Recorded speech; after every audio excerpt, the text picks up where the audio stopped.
Negotiate చేసి డబ్బుల involvement వీలైనంత తగ్గించి ఆన్లైన్ మనీ పాలసీ ఎప్పుడైతే తీసుకొస్తారో కొంచెం కొంచెం తగ్గుతూ వచ్చినటువంటి పరిస్థితి కానీ ఈ సొసైటీ అంతా కూడా నాకేంటి నేను చెప్తున్నాను. ఇప్పటికి చాలామంది నా దోస్తులు కూడా ఎంఆర్ఓ ఆర్డీఓలు 40 మంది నా క్లాస్ ఎంఆర్ఓ అయినా కానీ డబ్బు తినట్టు అయినా అని విపరీతమైన రెస్పెక్ట్ కూడా 5 పైసలు ముట్టుకోలేనా అందరినీ పని చేయడం పని సమాజం 2 రకాలుగా అది ఉంది.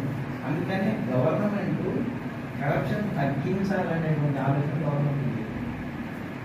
అసలు కర్మలు తన ఐడియా ఉండాలా, పని ఉండాలా, అంటే ఏమి ఇవ్వాలి, ఎవరికి ఇస్తే అనేటువంటి కానీ నేను జనం యొక్క ఆలోచన విధానాన్ని నాకు ఏమి ఇవ్వాలో నేను తీసుకున్నాను.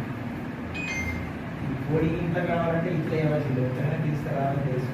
అందుకనే ప్రతి పథకంలో కరప్షన్ గవర్నర్ల వాళ్ళ ఏ పథకం పెట్టినా కానీ